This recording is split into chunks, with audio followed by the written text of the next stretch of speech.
Well, thank you very much, Sheikh. Far too generous an introduction, and I suspect that device in your pocket actually tells you when you're telling fibs. So maybe it was far too generous, but anyway, dear friends, it's wonderful to be with you all again. This is a subject we've touched on many occasions, but it needs continual attempts to look at it and examine it. We're here to ask how religions can eradicate human trafficking. You've just had a very comprehensive and authoritative expose of the way different religions actually approach this.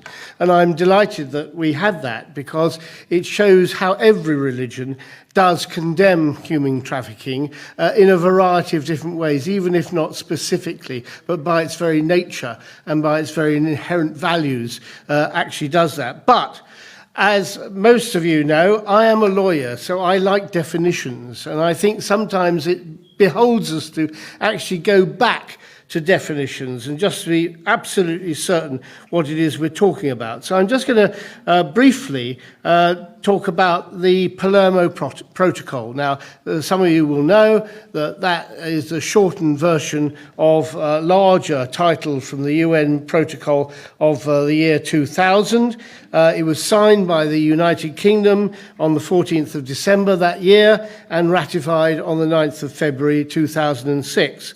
And Article 3 of that protocol defines trafficking as trafficking in persons shall mean the recruitment, transportation, transfer, harbouring or receipt of persons by means of the threat or use of force or other forms of coercion, of abduction, of fraud, of deception, of the abuse of power, or of a position of vulnerability, or of the giving or receiving of payments or benefits to achieve the consent of a person having control over another person for the purpose of exploitation. That's very large, very wide definition, as you can imagine. And it goes on to say, exploitation shall include at a minimum the exploitation of the prostitution of others or other forms of sexual exploitation, forced labour or services, slavery or practices similar to slavery, servitude or the removal of organs. Again, quite a comprehensive description. Could you just say again, what is that a definition of? That is a definition of exploitation. And it says at a minimum, so it's not exclusive, but those things that I've just mentioned. Then it goes on to say the consent of a victim of trafficking in persons to the intended exploitation set forth in that paragraph shall be irrelevant where any of the means set forth in that paragraph have been used. So the fact that somebody agrees with the traffickers to be trafficked does not remove from them the status of being a victim of trafficking.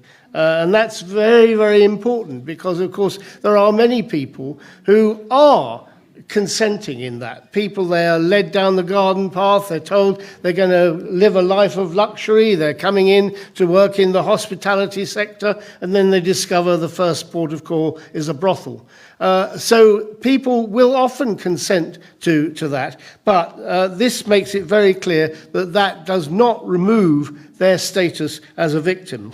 Then he goes on to say, the recruitment, transportation, transfer, harbouring or receipt of a child for the purpose of exploitation shall be considered trafficking in persons, even if this does not involve any of the means set forth in that paragraph to which I referred. So that's a special condition for children, and it goes on to say that child shall mean any person under 18 years of age.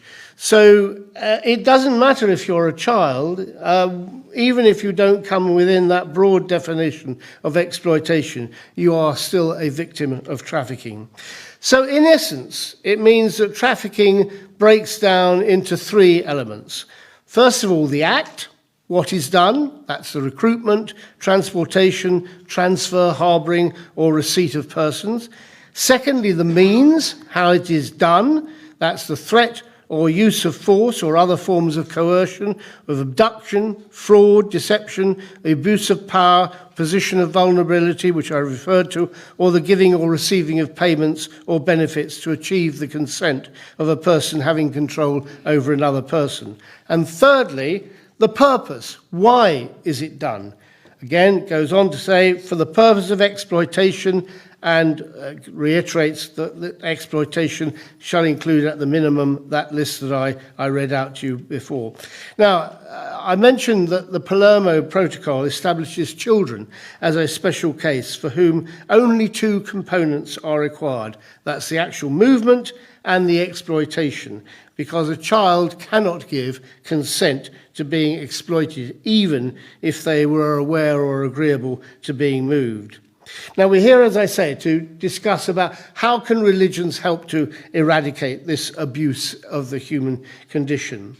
Well, it's interesting, in a paper published in 2016 in a data set which consisted of 175 countries, the results show that governments in countries with Christian majorities implement stricter anti-trafficking policies than governments in countries with Muslim majorities. The differences between countries with Christian and Muslim majorities are pronounced in dictatorships, but less so in democracy. But why is that? It's driven by protection and prevention policies. So as compared to prosecution policies that mainly target the perpetrators of human trafficking, protection and prevention policies mainly protect the victims of human trafficking, and that's predominantly women.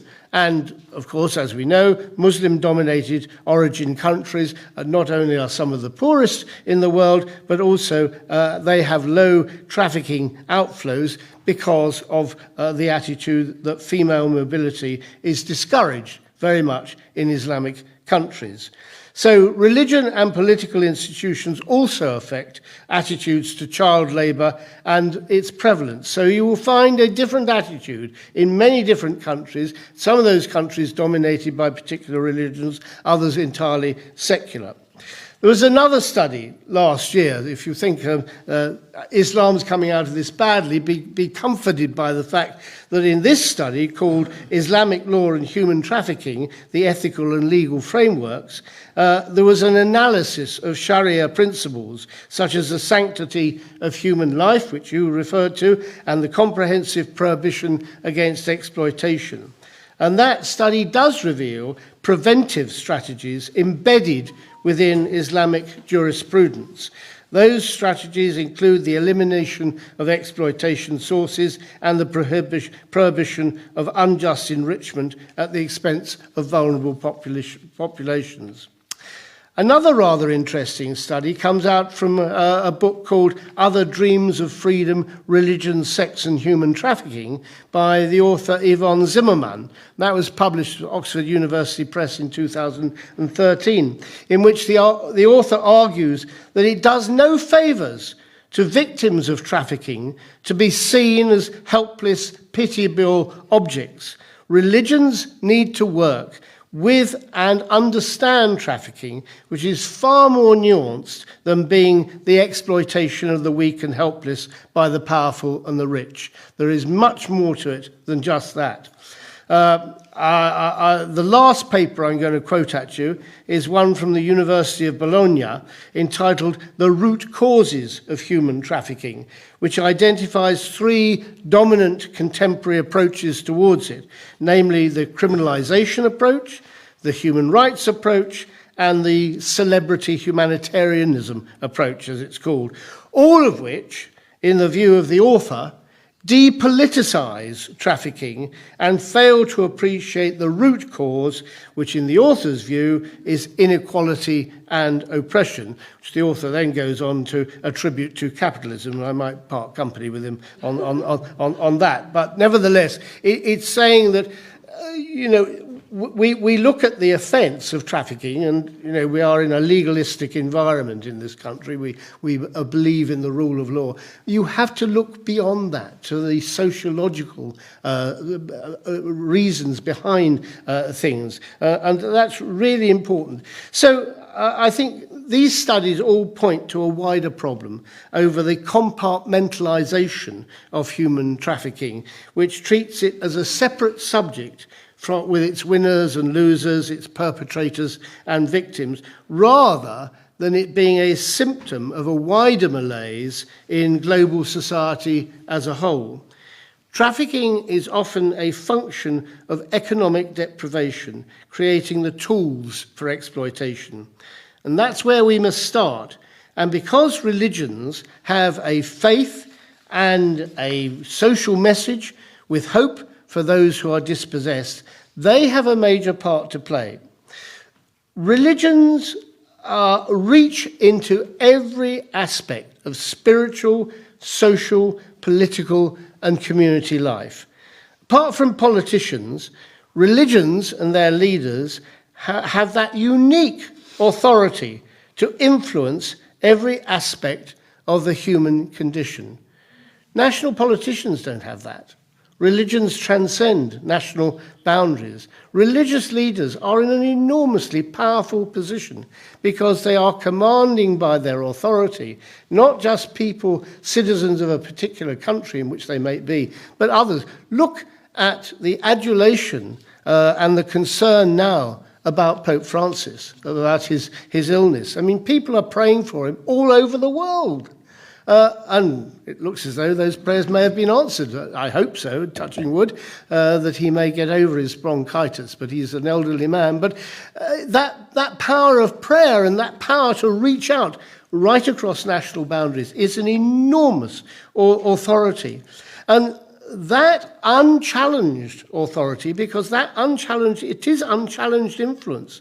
People don't say, hang on a minute, I'm Irish. Why should the Pope have control over me? Or I'm Korean. Why should the Pope have anything relevant to say to me? That authority is not challenged. It is there because of the nature of the pervasive rule of religions over so many people's lives.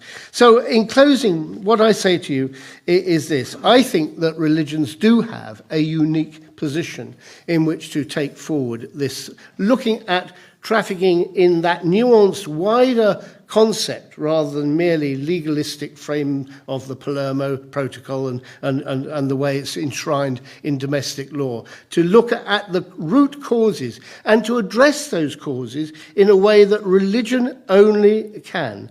That influence has got to be used to combat trafficking, and I hope that very much when you look at us, we all belong, I suspect here, to every religion, although they also say of atheists, there's no atheists on a sinking ship, that people, even though they may be atheists and not subscribe to a particular religion, do have a spirituality within them. And that is something that is important. So I think all of us have that responsibility to go out to our synagogues, our gurdwaras, our temples, our Christian churches, and to ensure that locally, where we worship, we actually influence that particular religious institution to say, this is something you have got to take seriously.